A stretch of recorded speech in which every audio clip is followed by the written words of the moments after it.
দর্জি কাজ এখন আর মানুষ শিখতে চায় না। মানুষ দিন যত যাচ্ছে তত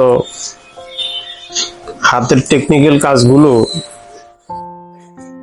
যেগুলো সাধারণত মানুষের সাইডের ভিতরে প্রতিনিয়ত থাকে, এগুলা এখন আর শিখতে চায় না।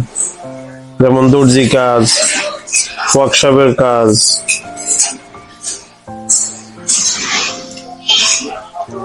এই কথাটা এই জন্য বলছি,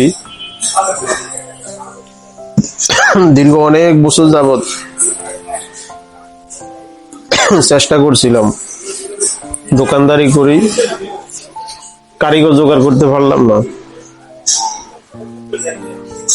একজন কোন রকম কাজটা শিখে রেডি করলে হয়তো দোকান দিয়ে দেয়, না চলে যায়।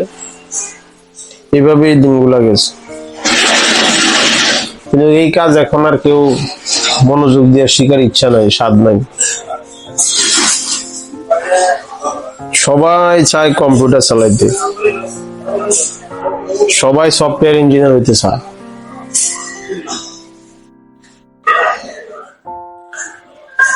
এই হচ্ছে দর্জি কাজের অবস্থা। আমরা তো একটা সময় শিখছি,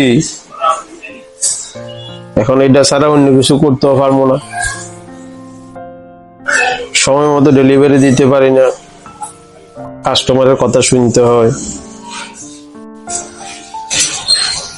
নানান তাল বাহানার ভিতরে দোকানদারি করে দিন কাটাইতেছি।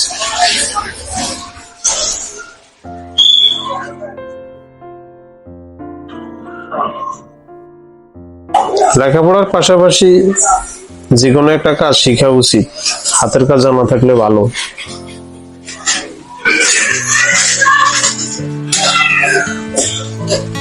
লেখাপড়া করতে পারি নাই বেশি, সেই 1992 সালে দর্জি কাজে ঢুকছি। এই কাজ শিখতে প্রায় 3 বছর 3.5 বছর সময় লাগছে তখন। আর এখন যদি কেউ দর্জি কাজে আসে, তো 3 মাস সর্বোচ্চ 6 মাসের ভিতরে কারিগর মাস্টার হয়ে যায়। কাজের ধরন পরিবর্তন হয়ে গেছে, হাতের কাজ আগের চেয়ে অনেক কম, মেশিনের উপরে নির্ভরশীল। কাজ অনেকটা ডিজাইন হইলো, এখন আগের থেকে অনেক পরিবর্তন হয়েছে, কোয়ালিটি পরিবর্তন হয়ে গেছে।